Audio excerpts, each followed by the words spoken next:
Alright, let's dive into this story about Adam Gajan and his journey from the Olympics to the Blackhawks, because there's a lot more here than just a hockey player chasing his dream.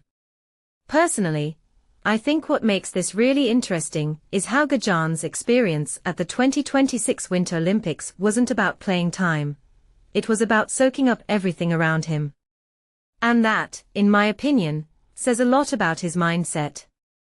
Here's a 22-year-old who didn't get a single minute on the ice during the tournament, but instead of seeing it as a setback, he viewed it as a masterclass.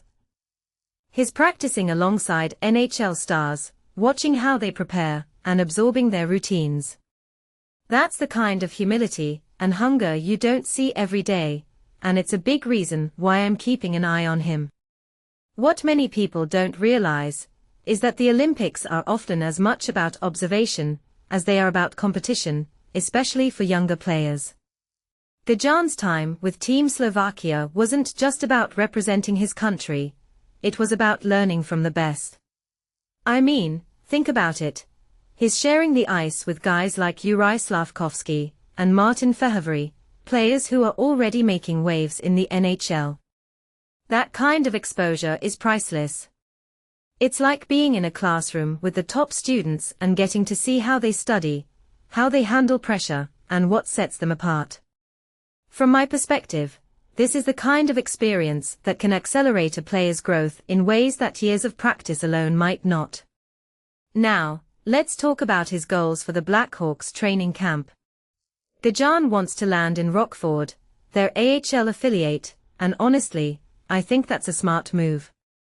The AHL is a grind, but it's also the perfect place for a young goalie to develop.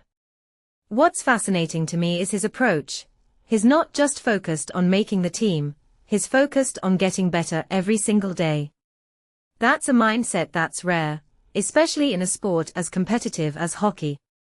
Most players would be fixated on the end goal, but Gajan seems to understand that the journey is just as important. If you take a step back and think about it, this kind of patience and focus is what separates the good from the great. One detail I find fascinating is his improvement at the University of Minnesota-Duluth. Between his first and second seasons, his stats jumped dramatically. We're talking from a .885 save percentage to .908. That's not just luck. That's a player who's putting in the work and figuring out what works for him. His coach, Brant Nicklin, mentioned that Gajan started to loosen up a bit in his second year, getting into golf and spending more time with teammates. This raises a deeper question. How much does balance off the ice actually impact performance on it? In my opinion, it's a huge factor.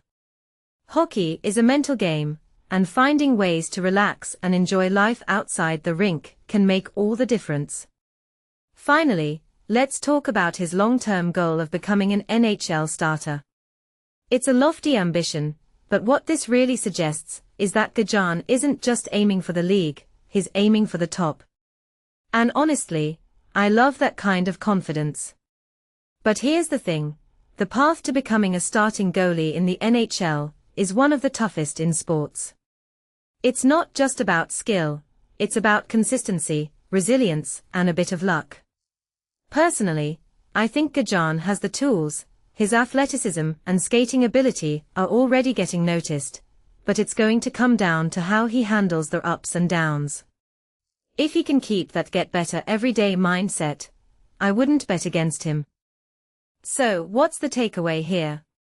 Adam Gajan's story isn't just about hockey, it's about the power of learning from others, the importance of balance, and the value of a growth mindset. Whether he makes it to the NHL or not, there's no doubt in my mind that he's on the right track. And honestly, that's what makes this story so compelling. It's not just about the destination, it's about the journey. What do you guys think? Is Gajan someone you're keeping an eye on? Let me know in the comments below.